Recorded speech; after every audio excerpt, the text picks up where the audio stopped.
વિધાનસભા ગૃહમાં પ્રશ્નકાળ દરમિયાન શિક્ષણ અંગેના પ્રશ્નોની થઈ ચર્ચા. શાળાઓમાં વિદ્યાર્થીઓની સંખ્યા, આરટીઈ હેઠળ એડમિશન અને એફઆરસી પરના સવાલ અંગે શિક્ષણ મંત્રી કુબેર ડિંડોરે આપ્યા જવાબ.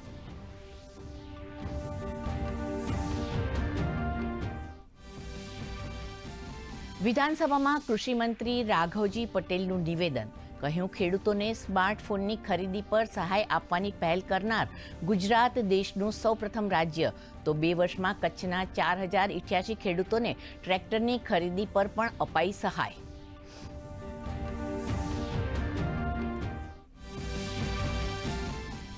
સંસદમાં બજેટ સત્રના બીજા તબક્કાનો આજે ત્રીજો દિવસ. લોકસભામાં કોંગ્રેસે ગુજરાતમાં સૌર પ્રોજેક્ટમાં રાષ્ટ્રીય સુરક્ષાને અવગણવાનો ઉઠાવ્યો મુદ્દો.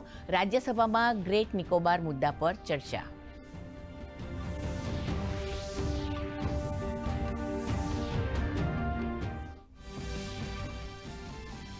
ભારત મોરેશિયસના પ્રધાનમંત્રીનું સંયુક્ત સંબોધન. પ્રધાનમંત્રી મોદીએ ડિજિટલ હેલ્થ આયુષ કેન્દ્ર ઉપરાંત ચારધામ યાત્રામાં સહાય અંગે કરી વાત. મોરેશિયસના પીએમએ કહ્યું, મોરેશિયસને મળતો રહ્યો છે ભારતનો સહયોગ. બંને દેશો વચ્ચે થઈ મહત્વપૂર્ણ સમજૂતીઓ.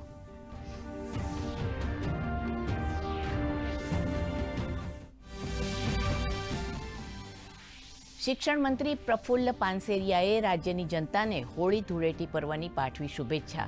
હોલિકા દહનમાં ગાયના ગોબરથી બનેલા છાણાનો ઉપયોગ કરવા સાથે કેમિકલ યુક્ત કલર નહીં વાપરવા કરી અપીલ.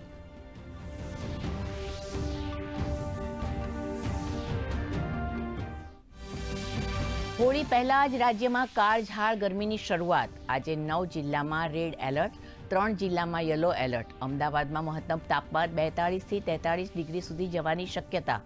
વડોદરા, રાજકોટ, ભરૂચ સહિતના જિલ્લાઓમાં તાપમાન 41 ડિગ્રી રહેવાની સંભાવના.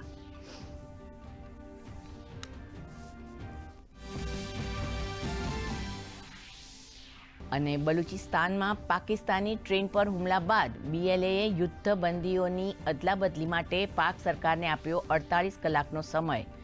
બીએલએએ અત્યાર સુધીમાં 30 પાકિસ્તાની સૈનિકોને મારવાનો અને 100થી વધુ બંધકોને મુક્તિ કર્યાનો દાવો કર્યો. તો પાક સેનાએ 16 ઉગ્રવાદીઓને મારવાનો કર્યો દાવો.